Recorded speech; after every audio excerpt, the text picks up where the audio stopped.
Hello viewers, welcome to my channel. আজ নিয়ে আসলাম খুবই সাধারণ একটি রেসিপি, কিন্তু দুর্দান্ত খেতে।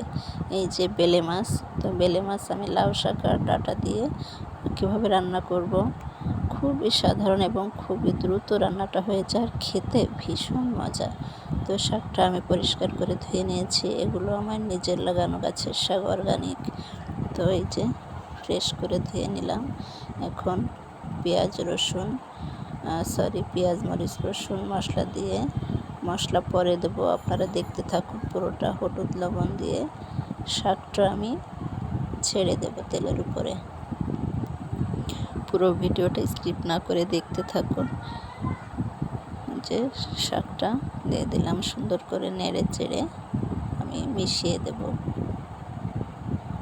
শাকটা যেহেতু খুব তাড়াতাড়ি সিদ্ধ হয়ে যায়, তাই একবার একটু ঢাকা দিলেই সিদ্ধ হয়ে যাবে এবং সব কিছু মিশিয়ে শুধু একবার একটা ঢাকা দিয়ে দেবেন।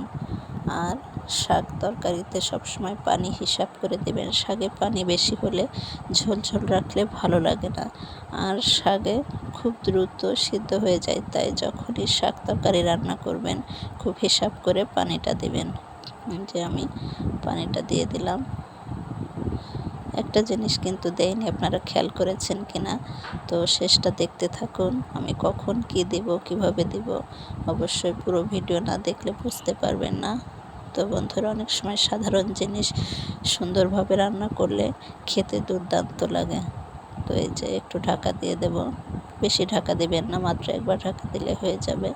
আমি এই যে মশলা দিয়ে দিলাম। মশলাটা ডিপে ছিল, তাই আমি এভাবে দিলেই সিদ্ধ হয়ে যাবে। এই তাপেই মশলাটা গলে যাবে। যে আমি মশলাটা এখন কেন দিলাম, মশলা সবসময় কম জালে রান্না করতে হয়। যেমন সুস্বাদু হয় তরকারি, তেমনি হেলদি। তাই আগে আপনি অবশ্যই সবজিটা কষিয়ে একটু সেদ্ধ করে নেবেন, আধা সেদ্ধ। আমি মাছটা দিয়ে দিলাম। মাছ আমি হলুদ লবণ মশলা দিয়ে মেখে রেখেছিলাম। এই যে এর উপরে মাছটা দিয়ে দিলাম। এখন আমি যতটুকু ঝোল রাখবো তার থেকে সামান্য একটু পরিমাণ বেশি পানি দিয়ে দেব, যেহেতু আমার সব কিছু সিদ্ধ হয়ে গিয়েছে। ব্যাস, হয়ে গেল রান্না।